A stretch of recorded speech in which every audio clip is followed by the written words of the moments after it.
Hey everybody, I'm back. It's part 2.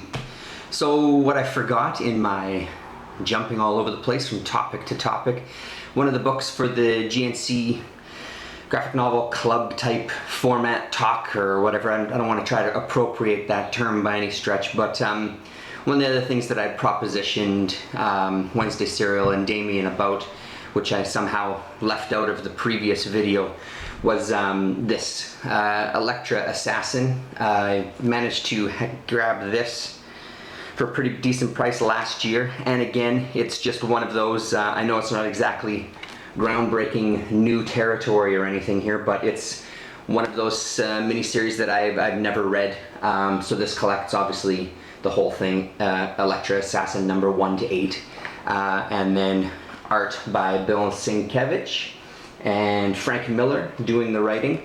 A character that I know obviously from my love of Daredevil. I don't know tons about her, but this is just one of those books that was raved about for so long that I figure it's time that I dove right in and gobbled it up. I know Sienkiewicz is a name that I've known for quite a long time. I think one of the first graphic novels I got was Stray Toasters.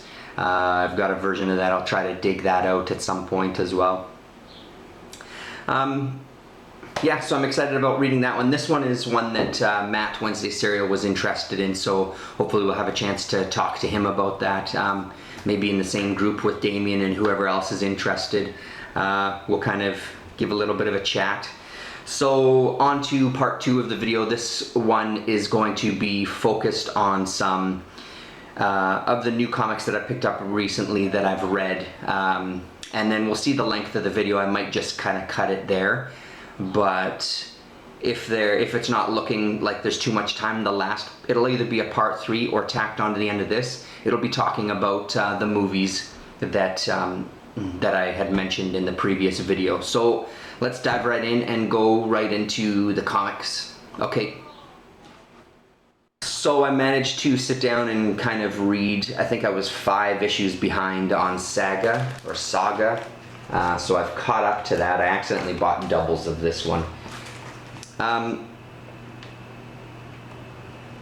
Honestly, I still enjoy it, but when I read it, I still feel like I'm waiting for the story to kick in.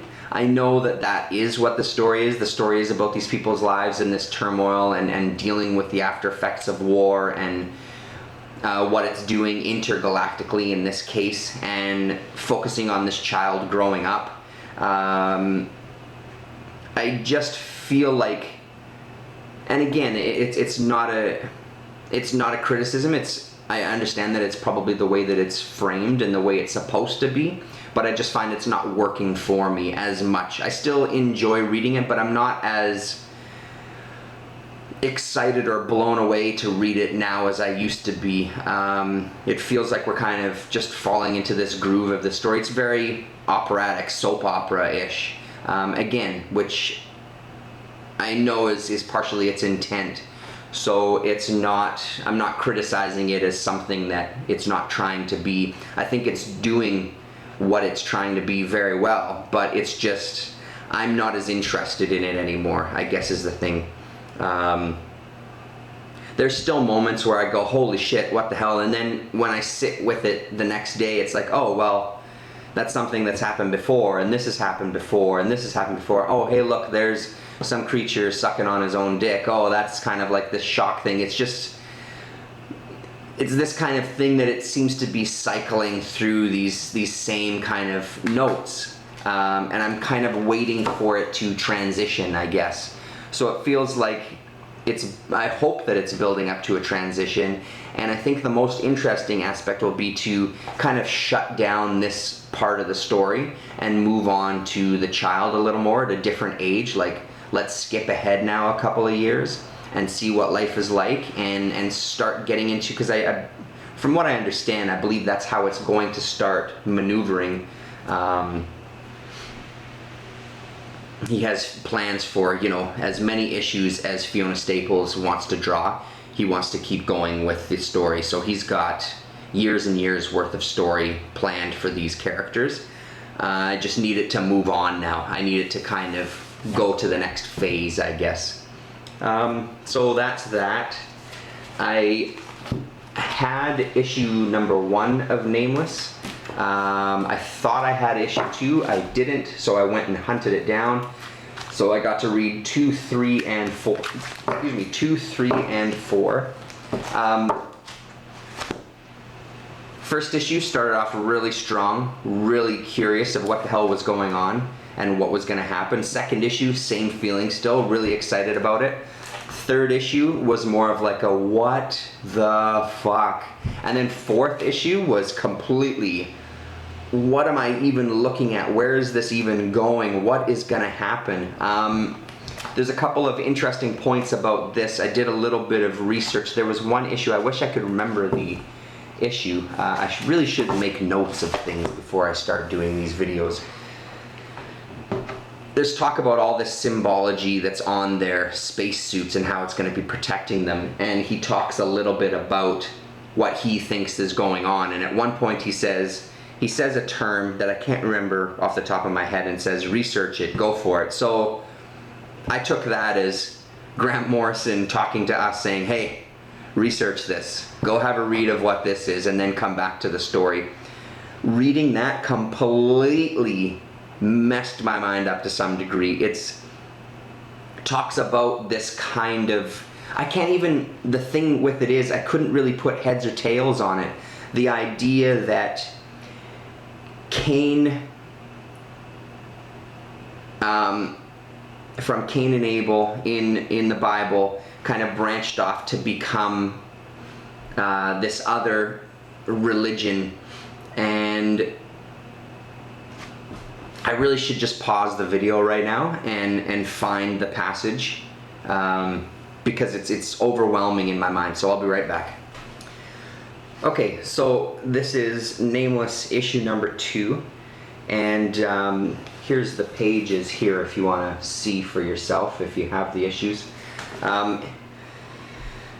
When we finally opened the box, this is what we discovered inside. The stone is composed of iridium, iron, nickel, palladium, and other trace elements. Curiously enough, spectroscopic analysis of the oncoming asteroid reveals exactly the same mineral composition. And then he responds, that's the 3-score stone. Ixaxar. Where the fuck did you get this thing? Ixaxar, opener of the way. You can look it up. So that's what I did. I looked up Ixaxar, opener of the way.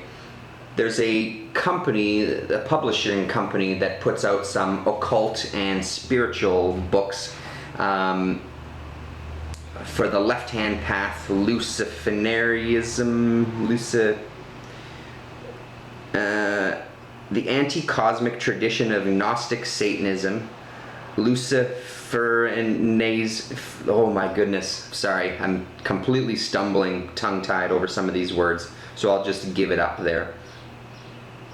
Which just kind of led me into more reading about like some of this symbology and this world.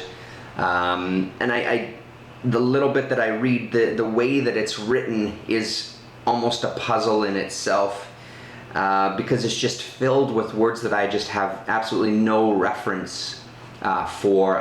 They're nothing that's even poked its head in all the strange shit that I'm into or that I've been into in my life, and exploring different worlds and different musics and different whatever.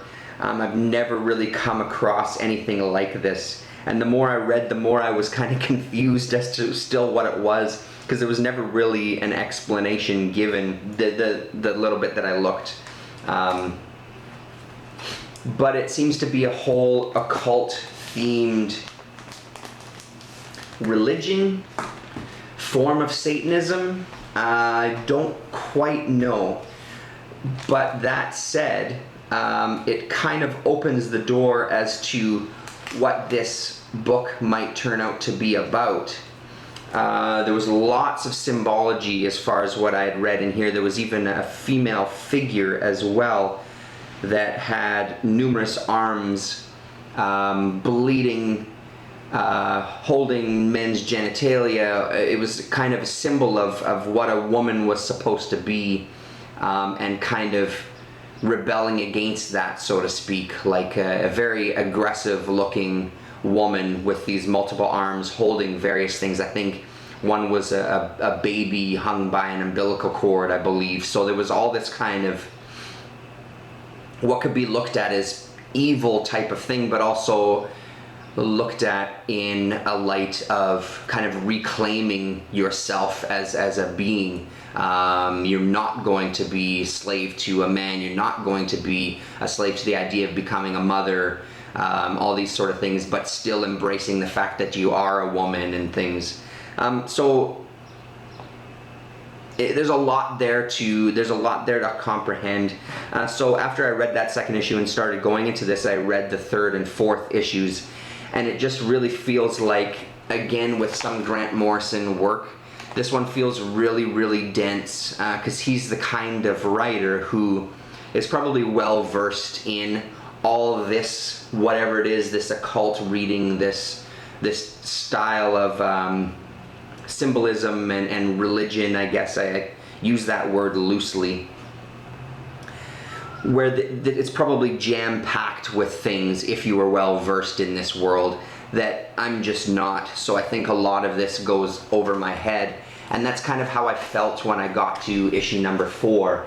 It was some sort of, was it some sort of flashback? Was it some sort of crazy trip, because their suits are pumped with some drugs, basically, so they can, to help them stay calm when they're doing this spacewalk and exploration, which I really found was an interesting take on it. As far as some of these things might become overwhelming, what would you do as a human being where you're going to all of a sudden be faced with things that you don't have a reference for, like my reading here, pump yourself full of drugs so you can sort of get a feel of the world. So where it's gonna go, I have no fucking idea. What it all means, I have no fucking idea. But I know that I do enjoy it. Again, Chris Burnham, aces on the art. The guy blows my mind continually. Grant Morrison, as usual, is hit and miss. Some things I've really liked. Again, I'm not a voracious reader of every single thing that he's done. I haven't hunted down every single thing that he's done. But I know that when I see his name, especially paired with Chris Burnham, I'm going to check it out. And I'm really glad that I did, and I hope it continues for a little while longer, because I'm very curious. Even though I feel really lost, I'm very curious where he's going to take this story. So I'd recommend Nameless if you're looking for something that might surprise you, might scare you, I don't know, it depends on your worldview, I suppose. So yeah, that's Nameless. And then finally, I wanted to talk about this one. I just read yesterday, day before, can't remember when.